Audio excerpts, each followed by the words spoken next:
This documentary is going to take you on a journey through the world of fursuiting, a quickly growing subculture that designs anthropomorphic characters to represent themselves. Each character often shows attributes like human intelligence, walking on two legs and wearing clothes. It's common for furries to wear a costume and embrace the personality traits that match with each design, called a fursona. I am currently wearing Yanagi. She is a water kitsune, and she's actually quite a new character for me, but when it comes down to my characters and everything, I've got quite a few of them. My fursona is called Hetch. It came from a typo of like this nickname I got online once. She's a fennec fox, hence the massive ears. I designed her about 3 years ago. She had like short blue hair back then, but eventually ended up with bright red dreadlocks for some reason. I don't even know how it happened, it just sort of did. My suit is called Void. He's like military persona as well. He's like doing the PTSD thing, is like quirky for my persona name rather than my real name. It's just one of those things I think in the furry fandom that to have a suit is basically having another personality that you'd rather be than average Joe, really. I'm Zenny. I'm sometimes a sheriff security wolf. I've built him up over about 3 years now. Been changing him here now and again. He's the character I more relate to. He's sort of like an outer personality of me.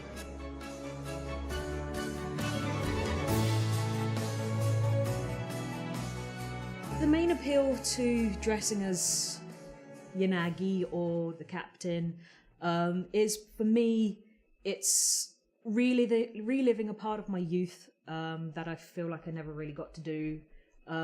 As a kid, I always wanted to dress up on Halloween, Easter, you name it, I always wanted to do it, but my mum never really got me any costumes. She thought it was all a waste of time and waste of money. Wearing my fursuits, it takes me out of the mundane day-to-day life, and when you're out and about, especially if you happen to be at an event where there's loads of people who aren't furries, you generally get a very positive reaction from it. This is absolutely an escape from reality for me, absolutely.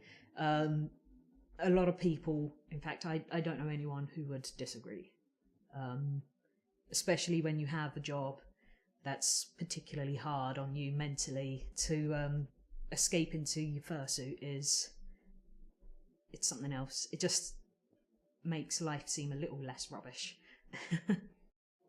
Well, I basically loved my suit name Patchwolf so much that about a year ago now I changed my name legally via deed poll. So my name is Patchwolf legally, and when I do go to see my family, it does still feel very weird when they call me my old name, because I just never really clicked with my old name. So I much prefer my persona's name. I'm with somebody who hates it, doesn't like it at all. And I got 3 kids with her as well, you know, so it's really hard. But I like to show off my work, you know. I made all my suits, and I think it's really creative, and I love to show people my work. Do you know what I mean? But yeah, it's kind of hard for me.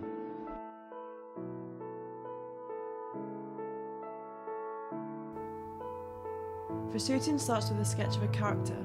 For some it's their favourite animal, for others it would be an animal that they think connects to them spiritually. Not all furries have big fluffy suits. There's many that only have designs of the character and will often own laminated cards called badges. These badges act like an identification card of furries, placed for all the furry fandom to meet regularly. I'd say artwork's like pretty important, because without the artwork you're not going to have like any of the designs for the characters. It's the entire community is literally built up on artwork and artists and stuff like that. Because you get your reference first, like your first. You like want to design your character in your head, and if you can't draw yourself, you'll then go find an artist that you like the art style of, and you'll go commission them and tell them like the description of the character, what colours you want, stuff like that, and they'll sketch your character for you. I can't really draw myself. Like I got my friend Lauren to make all my badges for me. Maybe I should give it a go one day. I don't know. I mean, because like my My mother's a really good artist. She's really good at painting and stuff, and so was my gran and all. And so maybe one day I'll give it a go. Same with these, I didn't think I could make suits, but I'll give it a go. There's so many different art styles around, and I just really like seeing how people portray my character in their own ways. So it's like really interesting to see. It is literally half of the fandom, isn't it? Yeah. You've got the art, and then you've got the suits. Yeah, but they're like totally separate things, but also like together. Although the subculture is full of talented people in artwork and suit creation, fursuiting is often negatively labelled in the media as a sexual fantasy. Fursuiting is highly stigmatised. The media represents it as some kind of sexual fetish. Truthfully, it's not. Most furries, if you actually ask them if they have sex in their fursuits, you're going to get some pretty negative responses because it's quite offensive. These fursuits cost us a lot of money, and to have someone even imply that you would either purposefully or accidentally make a hole in your fursuit just so you can have a quickie, it's quite offensive. There is, I'm not gonna lie, there is some dirty dark corner of the community, but you find that in every single community, especially in cosplay and furry, it's there, but it's so small and insignificant, you wouldn't find it. I mean, even if you were outwardly asking people, oh hey, do you want to do some, guarantee you'll be sent on your way. Come and try your Nagi on, because I tell you one thing, 5 minutes in this thing, you will not feel sexy. I dress like this mainly because for a couple of years now I've suffered with really, really bad social anxiety, to the point where I now can't even work. But I've always found the one way I can get out in public is to put on this mask. And I feel that a lot of people obviously don't know who I am behind this, so therefore it gives me more free rein to interact with people, to get away with stuff I wouldn't normally, do, go out places I wouldn't normally go.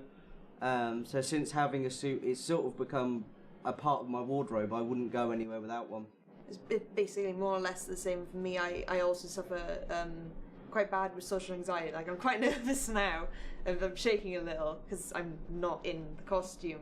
But I find it does really help me get out and about and stuff. Like, I've met a lot of new people. Like, I've made a lot of friends, and that wasn't me a few years ago. I used to stay shut in my bedroom.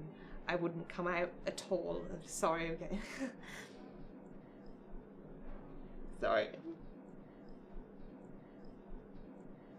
Yeah, it's talking about this kind of stuff because it was just so hard to deal with, and but I've met like so many amazing people through this. I've made so many friends.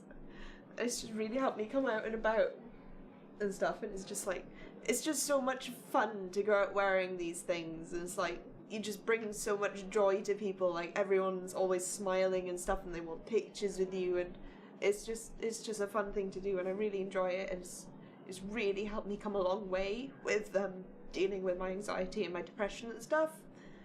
So yeah. Outsiders would think this is perhaps something odd because they've never encountered people dressing in big furry costumes for enjoyment before.